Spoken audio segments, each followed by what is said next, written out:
Que faire quand on est au potentiel et qu'on s'intéresse à tout, mais qu'on a du mal à trouver une passion centrale?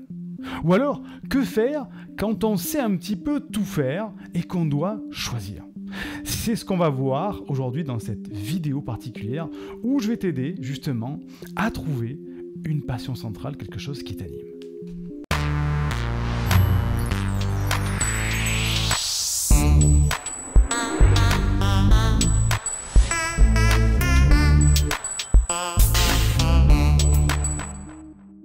Je te souhaite la bienvenue, je m'appelle Siegfried C, neurothérapeute spécialisé dans l'accompagnement des personnes à haut potentiel intellectuel ou émotionnel. Je les aide à canaliser leur surefficience pour soulager un certain mal-être et j'ai fondé l'université des hauts potentiels dans laquelle ils apprennent à s'épanouir avec leur douance pour, je l'espère, co-créer un monde meilleur. Tu sais que tu peux dès à présent télécharger une première formation offerte dans le cadre de cette campagne de sensibilisation au haut potentiel. Le lien se trouve en description de cette vidéo ou du podcast, c'est tout simple, tu m'indiques à quelle adresse je dois t'envoyer la formation et tu la reçois tout de suite. Fais-le maintenant si tu veux changer positivement de vie. Alors, effectivement, quand on sait un petit peu tout faire, quand beaucoup de choses nous passionnent, quand on est au potentiel, eh bien on peut avoir un petit peu ces peurs, ces angoisses, de se dire mais comment je fais pour choisir dans tout ça? Je suis passionné par plein de sujets, j'ai peut-être déjà dans mon parcours de vie fait plusieurs métiers, je suis capable d'en faire de nouveaux, bref. Est-ce que je vais être tout le temps comme ça? Est-ce que je vais toujours avoir ces cycles où je m'ennuie au bout de 3 ans maximum à passer d'une passion à une autre, d'un métier à un autre? Ou peut-être que je n'ai pas encore choisi le métier et que je suis jeune, comment je vais faire? Ou peut-être que tu es parent et que tu t'inquiètes pour tes enfants qui sont précoces. Comment faire face à cette frustration, face à cette multipotentialité pour choisir? Est-ce que déjà on peut choisir? C'est ça la grande question. Est-ce qu'on peut vraiment choisir? Eh bien, en tant qu'au potentiel, il faut savoir qu'il va y avoir dans ta vie des cycles, comme ça effectivement, des cycles d'intensité dans lesquels tu vas t'intéresser à certaines thématiques. Et qu'en général, aux alentours de 3 ans dans une même thématique, tu vas avoir tendance à t'ennuyer et à vouloir passer à autre chose. Bon, 3 ans plus ou moins, bien sûr. Le problème, c'est quand tu sautes du coq à l'âne et que tu passes de plusieurs thématiques totalement opposées. Tu vas peut-être passer d'une thématique très entrepreneuriale, d'un coup quelque chose de très artistique, et que tu n'arrives pas à trouver la cohérence dans tout ça. L'idéal étant de canaliser toute cette énergie et d'avoir ces cycles, non pas qui partent dans tous les sens, mais des cycles qui convergent justement vers le même objectif, celui qui est de ta passion, ta raison d'être, ton alignement avec tes valeurs. Il y a déjà une première règle qu'il faut mettre en place par rapport à ça, c'est que si tu veux chercher justement ta raison d'être, c'est qu'il faut aller chercher dans ton passé, dans ton histoire, ce qui au niveau émotionnel, t'a déjà activé de manière positive ou négative. C'est-à-dire qu'est-ce qui me met en joie, qu'est-ce qui m'offusque, et déjà je vais avoir une petite piste là-dedans, à savoir si c'est par exemple la cause animale, l'écologie, est-ce que c'est la science qui me met en émoi, est-ce que c'est l'art, est-ce que c'est la peinture, est-ce que c'est la musique? Et déjà, il y a quelque chose qui va te mettre sur la piste d'un certain alignement. Un deuxième élément à prendre en compte, c'est d'affiner ça avec ce qu'on appelle la vision, ta vision de toi dans 5 ans, dans 10 ans. Qu'est-ce que tu aimeras encore faire dans 5 ans ou 10 ans? Ou qu'est-ce que tu ferais sans être payé? Ou alors, quelles sont les personnes avec qui tu aimerais travailler, que tu aimerais côtoyer toujours dans 5 ou 10 ans? Et je sais qu'il y a certaines personnes qui vont se dire « Oui, mais en fait, moi, en ce moment, j'aimerais bien pouvoir travailler avec telle personne parce que ça peut être économiquement intéressant, ou j'aimerais bien côtoyer telle personne parce que ça risque de m'enrichir intellectuellement par rapport à ça. » Mais en fait, c'est pas vraiment des personnes avec lesquelles on kiffe vraiment être. Et si on prend un petit moment pour s'asseoir à une table et réfléchir, on se dit « Ah tiens, mais quelles sont les personnes, qu'est-ce que j'aimerais faire dans 5 ans ou 10 ans, qu'est-ce que j'aimerais encore faire ?» Et c'est là qu'on se rend compte que, bah tiens, on commence à avoir un affinage un petit peu de cet alignement là-dedans. Pour aller plus loin, ce que je te propose, c'est d'aller explorer ce qu'on appelle l'ikigai. Qu'est-ce que c'est que l'ikigai? Bien, l'ikigai, c'est ta raison d'être. L'ikigai, on va le représenter comme ça, avec 4 cercles. Je vais essayer de m'appliquer pour ne pas faire de trop vilains cercles. Voilà, et on va essayer de les faire assez cohérents pour que ça ait un petit peu de sens.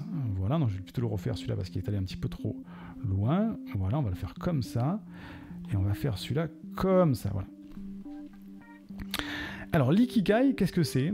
C'est ce qu'il y a au milieu, c'est ici. L'ikigai. Il se situe ici, l'ikigai. C'est le centre, mais le centre de quoi? C'est le centre de ce que... on va faire l'amalgame de plusieurs éléments. Premièrement, il y a ce que tu aimes. Ensuite, on va prendre ce dont le monde a besoin. Parce que le monde a besoin de choses. Donc le monde, il a besoin de quoi? Donc le monde a besoin de quelque chose. Il y a ce pourquoi tu es payé, ici. Et il y a ce en quoi tu es doué, ici. Donc, il faut réfléchir, premièrement, ici, à ce que tu aimes faire. Et là, c'est ce que je viens de te dire, c'est par rapport à ton passé, par rapport à ta vie, par rapport à ce qui te met en émoi, par rapport à ce qui t'offusque.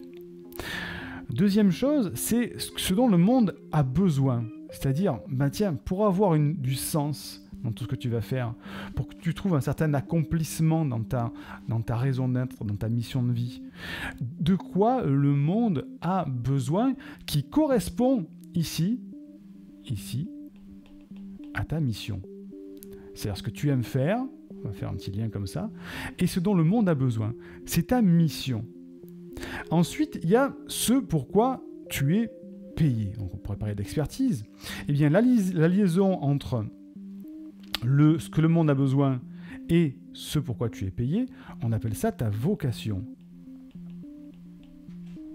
Donc, il faut que tu réfléchisses, tiens, le monde a besoin de quelque chose, mais pourquoi est-ce que je pourrais être payé? Pour aider à répondre à ce besoin qu'a le monde, qui correspond aussi à ce que j'aime faire. Et là, tu vas déjà avoir trouvé 2 points, tu vas avoir trouvé ta mission, tu vas avoir trouvé ta vocation. Je vais assez vite, mais c'est pour que tu comprennes le principe. La liaison entre ce en quoi tu es doué et ce pourquoi tu es payé, ici, c'est ce qu'on appelle ta profession, hein, tout simplement, ta profession. Ici. Donc, tu vas arriver à trouver quelque chose pour lequel tu es payé et dans lequel tu es doué aussi. C'est-à-dire que ça ne sert à rien d'aller à contre-courant ou à forcer dans une activité, dans une thématique, dans quelque chose dans laquelle tu n'es pas doué à la base. Là, tu vas aller à contre-courant, tu vas te fatiguer, tu vas forcer, tu ne vas pas aimer ça sur le long terme. Et ensuite, si tu trouves la liaison entre ce dont tu es fait, c'est-à-dire ton don ultime, et ce que tu aimes faire, tu vas avoir vraiment ici ta passion. Et quand tu associes passion, mission, vocation et ta profession, eh bien au centre, il y a quoi? Il y a l'ikigai. Le fameux ikigai, qui est la liaison en tout ça. Donc, quand tu recherches, quand tu as plusieurs choix, quand tu peux faire plein de choses en même temps, que tu as la potentialité, la multipotentialité d'avoir un éventail de choix devant toi, eh bien, il faut raisonner en termes d'ikigai, ce qu'on appelle l'ikigai, c'est-à-dire ce que tu aimes, ce dont le monde a besoin, ce pourquoi tu es payé, ou tu pourrais être payé, bien sûr, hein, et ce en quoi tu es doué. Et au centre se trouve vraiment ton alignement, ton choix en fait de ce que tu devrais faire. Alors c'est pas évident parfois, ça demande quand même pas mal de réflexion, notamment quand on doit réfléchir à ce qu'on a vécu dans le passé, et retrouver ses émotions, parce que parfois quand on est au potentiel, on a tendance à mettre un visage, un faux self devant soi, et donc on se coupe totalement des émotions, ce qui fait qu'on a du mal à se reconnecter à ses émotions, mais il faut aller poser les questions quand on se demande ce qu'on aime, et c'est d'aller chercher dans les émotions de son enfant intérieur. C'est-à-dire, ok, tiens, dans mon cas par exemple, le petit Siegfried, vers l'âge de 7 ans à peu près, qu'est-ce qu'il aimait faire à 7 ans? Est-ce qu'il aimait vraiment être dans un bureau enfermé et manipuler des chiffres sur un tableur Excel? Pas du tout. À 7 ans, il était passionné d'astronomie, de questions sur l'existence humaine. Voilà. Et là, on va se retrouver dans vraiment ce qu'on aime, sur ce qui me passionne. Et j'étais offusqué par le fait de ne pas comprendre le sens à ce que je faisais dans la vie, le sens de l'être humain, le sens de la vie, de la mort. Il doit y avoir un sens derrière tout ça. Donc, ce qui me passionnait émotionnellement de manière positive et ce qui m'offusquait très fort de manière négative était centré en fait par rapport à tout ça. C'est ce que j'aimais. Ce dont le monde a besoin, par exemple, ce dont le monde a besoin, je me suis rendu compte beaucoup plus tard que le monde, notamment la communauté des hauts potentiels, avait besoin de quelqu'un pour les aider à trouver leur mode d'emploi. La communauté des hauts potentiels n'avait pas de réponse pratique, mis à part des emplâtres sur une jambe de bois avec ce qu'on propose en thérapie psychologique, mais les hauts potentiels avaient un besoin pour soulager leur mal-être et s'épanouir et aider le monde. Donc ça, c'était ce que le monde avait besoin. Ensuite, ce pourquoi tu peux être payé ou tu pourrais être payé. Dans mon cas, je me suis dit, mais tiens, j'ai les compétences, j'ai toutes les formations, les diplômes et les compétences, l'expertise requise pour être payé pour accompagner les hauts potentiels. C'est-à-dire que une formation en PNL, une formation en hypnose, une formation en coaching, bref. Donc là, je peux être payé parce que j'ai les compétences dessus. Ce en quoi je suis doué. Je sais depuis des années que je suis un très bon pédagogue. Attention, je me jette pas des fleurs. Hein. Au bout de 15 ou 16 ans, je me rends compte que je ne suis pas un si mauvais pédagogue. Donc, j'ai un certain don pour la pédagogie et pour modéliser, synthétiser beaucoup d'informations et le vulgariser de manière très simple et pratico-pratique pour qu'on s'en serve et éliminer tout l'inutile. Donc ça, c'est aussi un don pour moi. Et quand je vois au milieu ce que j'aime faire, ce dont le haut potentiel a besoin, les compétences dans lesquelles je pourrais être payé, le don ultime que j'ai dans la pédagogie, je me rends compte que mon Ikigai aujourd'hui, il est centré sur l'accompagnement des hauts potentiels pour les aider à canaliser leurs pensées envahissantes et s'épanouir pour co-créer un monde meilleur. Mon Ikigai se trouve là. Donc tout ce que je faisais pendant des années avant que je m'occupe de cette thématique-là, eh bien, ça partait un petit peu dans tous les sens. Et le jour où j'ai mis du sens à tout ça, eh bien, en fait, effectivement, toutes les pièces de puzzle se sont assemblées, les pièces de puzzle de mon Ikigai se sont assemblées autour d'un objectif central. Et ce qui fait que ces vagues comme ça de 3 ans d'intérêt pour une thématique, au lieu de partir, 3 ans dans le marketing ou 3 ans, dans la spiritualité laïque ou 3 ans. Et en fait, je me rends compte que tout ça converge vers un but ultime qui est d'accompagner les hauts potentiels à s'épanouir. Donc je te recommande vraiment de faire l'exercice, de reprendre ce schéma de l'ikigai, de faire ces 4 cercles avec au milieu l'ikigai. Je te mettrai, je pense, peut-être maintenant, un schéma plus clair, plus limpide ici de l'ikigai pour que tu puisses faire une capture d'écran et le récupérer et faire ton travail sur l'ikigai, c'est-à-dire dire ok, qu'est-ce que j'aime faire, de quoi le monde a besoin par rapport à ça, pourquoi est-ce que je suis payé, pourquoi est-ce que je pourrais être payé, en quoi est-ce que je suis doué, où est-ce que mon don ultime, et là je vais trouver ma passion, ma mission, ma vocation, ma profession, et au milieu, il y a mon Ikigai, il y a ma raison d'être, tout simplement. Voilà, j'espère t'avoir aidé, peut-être pour prendre un grand choix dans ta vie, ou peut-être pour prendre un autre petit choix, pas si important, mais en tout cas pour prendre une décision quand tu te dis, ok, mais comment je fais pour choisir face à tous ces choix? Quelle est la grille de choix que je peux utiliser pour dire oui, je vais là, non, je vais pas là. Oui, je choisis ces études, non, je ne choisis pas ces études. Oui, je prends ce métier-là, non, je ne le prends pas. Oui, je prends cette vocation-là, non, je ne la prends pas.